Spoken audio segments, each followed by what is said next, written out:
तो hello guys, आज दो सरकारी bank central bank of India और पंजाब नेशनल बैंक का जो कंपैरिजन है वो मैं लेके आया हूँ इस चैनल पे।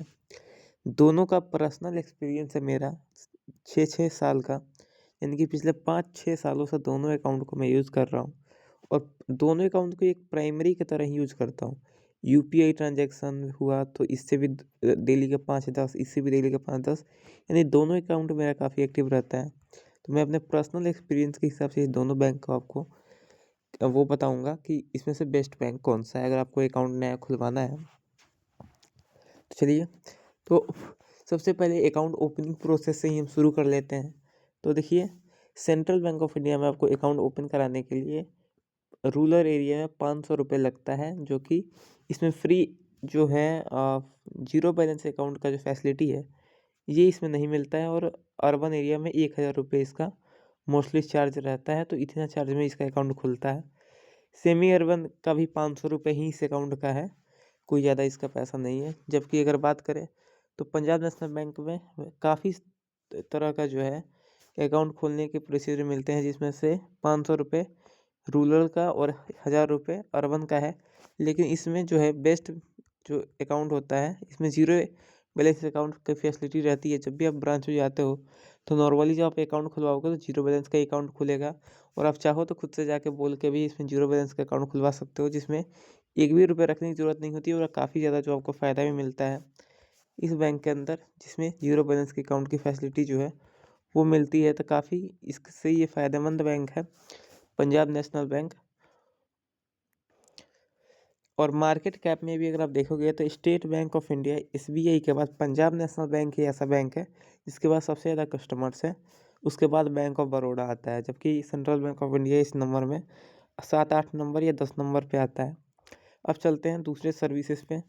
तो ऑनलाइन सर्विसेज में बात करें ना, तो पंजाब नेशनल बैंक काफ़ी बेटर है सेंट्रल बैंक के मुकाबले, क्योंकि अब सेंट पीएनबी का जो पीएनबी का वन ऐप है वो आप इसको एक्सेस कर सकते हो ऑनलाइन, जबकि इसमें आपको डेबिट कार्ड की ज़रूरत पड़ती है।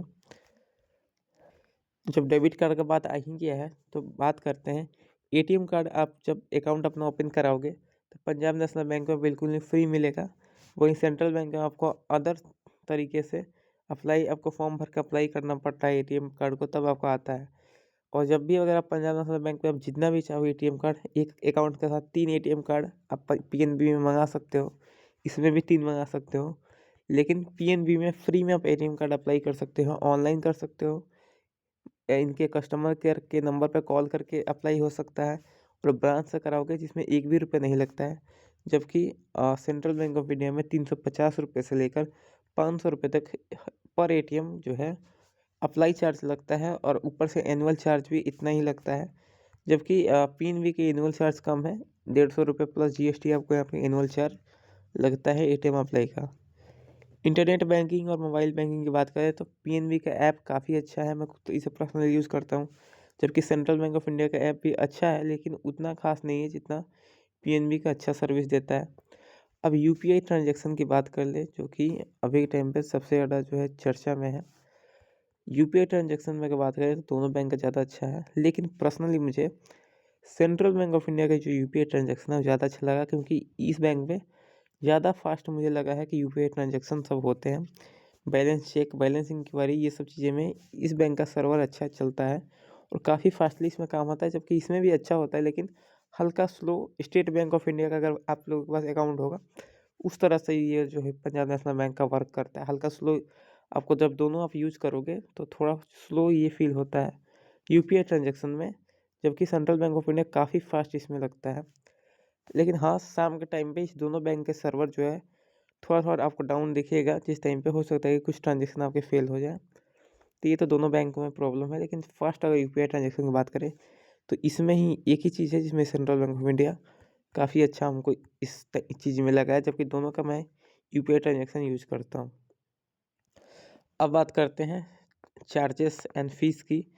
तो सेंट्रल बैंक ऑफ इंडिया में आपको एसएमएस चार्ज पर क्वार्टरली 17 रुपये प्लस जीएसटी, यानी कि 30 रुपये आपको देना पड़ता है।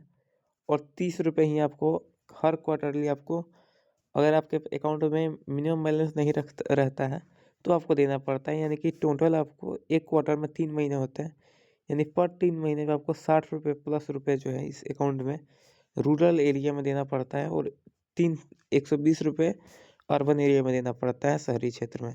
जबकि पीएनबी में जो है, जो ज़ीरो बैलेंस का अकाउंट होता है, उसके अंदर आपको कोई भी एसएमएस का चार्ज नहीं देना पड़ता, और कोई भी आपको बैलेंस का जो मिनिमम बैलेंस चार्ज है वो भी नहीं देना पड़ता है। तो इसमें ये काफ़ी अच्छा है कि चार्जेस आपको ज़ीरो चार्जेस बिल्कुल भी इस अकाउंट में नहीं लगते हैं। कभी-कभार जो है 5-10 रुपये वो आपको चार्जेस जो है साल 2 साल में कभी एक बार कट सकते हैं, बाकी जनरली इसमें पैसे ज़्यादा सेव रहते हैं। जैसे कि इसमें हल्का-फुल्का चार्ज जो है सेंट्रल बैंक में आपको हल्का-फुल्का जो चार्ज है वो लगेगा। ये मेरा पर्सनल एक्सपीरियंस है। कई बार अगर आपके अकाउंट में काफ़ी टाइम से पैसा नहीं है, अगर आप डालोगे तो इसमें जो भी चार्जेस है ये बहुत सारे एक साथ कटने लगते हैं। तो ये भी चीज़ें हैं कि इसमें चार्जेस ये बैंक काफ़ी फास्टली काटता है। बाकी हम मनी सेव की बात करें तो दोनों बैंक काफ़ी पुराने हैं, और दोनों बैंक के साथ आपको 5 साल 5 लाख तक का आपको इंश्योरेंस मिलता है आरबीआई की तरफ से। तो दोनों बैंक काफ़ी सिक्योर है, डूबने वाले बैंक नहीं है, गवर्नमेंट बैंक है। हो सकता है कि सेंट्रल बैंक ऑफ इंडिया किसी और बैंक के साथ मर्जर हो जाए, लेकिन दोनों बैंक काफ़ी पुराने टाइम से 1911 से सेंट्रल बैंक ऑफ इंडिया है, और 1897 से, यानी 150 साल से ऊपर से दोनों बैंक काम कर रहे हैं। तो आपका पैसा जो है इसमें सेफ रहता है। फिर भी ज़्यादा फैसिलिटीज़ अगर आपको चाहिए, वन शॉट में आपको ऑनलाइन चीज़ें यूज़ करनी है, नेट बैंकिंग यूज़ करनी है, और भी जो ज़्यादातर चीज़ें जो आपके घर से ही हो जाए, तो इसके लिए मैं आपको पंजाब नेशनल बैंक जो है रिकमेंड करूँगा। गवर्नमेंट में सुविधाएं जो है इसमें सबसे बहुत ज़्यादा चीज़ें मिलती है। और अगर आपको ज़्यादा वो ऑनलाइन चीज़ यूज़ नहीं करनी है, हल्का फुल्का आपको यूपीआई ट्रांजेक्शन करना है, और थोड़ा कम ऑनलाइन चीज़ यूज़ करनी है, तो उन सब चीज़ों में और साधारण लेन देन करना है, तो आपको सेंट्रल बैंक ऑफ इंडिया आपके लिए बेस्ट रहेगा। वैसे मैं आपको रिकमेंड करूँगा कि ये सब चीज़ें इस बैंक में भी होती है, तो आप ये वाला बैंक प्रेफर कीजिए। इसी सब के बीच एक और चीज़ मैं आपको बता देता हूँ। एसएमएस के मामले में, जैसे कि आपने किसी को ट्रांजेक्शन किया तो एसएमएस आता है ना आपको मोबाइल पे कि आपके अकाउंट से इतने पैसे कटे, या आपके अकाउंट में इतने पैसे हैं। तो इसमें ये बैंक काफ़ी अच्छा है। सेंट्रल बैंक ऑफ इंडिया में हर ट्रांजेक्शन का एसएमएस आपको रिसीव होता है तुरंत 1 से 2 मिनट के अंदर में। जबकि पीएनबी में हल्का ये थोड़ा सा सर्वर का इनका इशू है।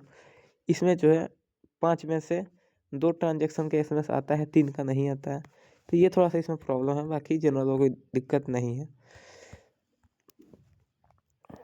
तो इस तरह से आप इस दोनों बैंक में अपना अकाउंट को आप देख के जो आपके लिए ज़्यादा अच्छा रहे, मैं रिकमेंड करूँगा कि आप पीएनबी का यूज़ कीजिए, क्योंकि इसका ब्रांच भी हर जगह, हर गांव, हर शहर में रहता है, ज़्यादा रहता है। ब्रांच की फैसिलिटी जो है इसमें पीएनबी में सबसे ज़्यादा, बहुत ज़्यादा है। एटीएम भी इनके ज़्यादा है सेंट्रल बैंक के मुकाबले। तो वन शॉट यही है कि आप पीएनबी का यूज़ कीजिए, इसमें जो है आपको ज़्यादा फैसिलिटी मिलेगी सेंट्रल बैंक के मुकाबले। पंजाब नेशनल बैंक की जगह अगर पंजाब नेशनल बैंक के साथ ये सेंट्रल बैंक ना होकर अगर स्टेट बैंक ऑफ इंडिया रहता, तो मैं आपको रिकमेंड करता कि आप एसबीआई में अकाउंट को ओपन करवाइए। लेकिन जो कि ये वाला बैंक है, तो इसके लिए मैं आपको रिकमेंड यही करूँगा कि आप पीएनबी में ही अकाउंट अपना ओपन कराइए। ये ज़्यादा अच्छा बैंक है। Thank you.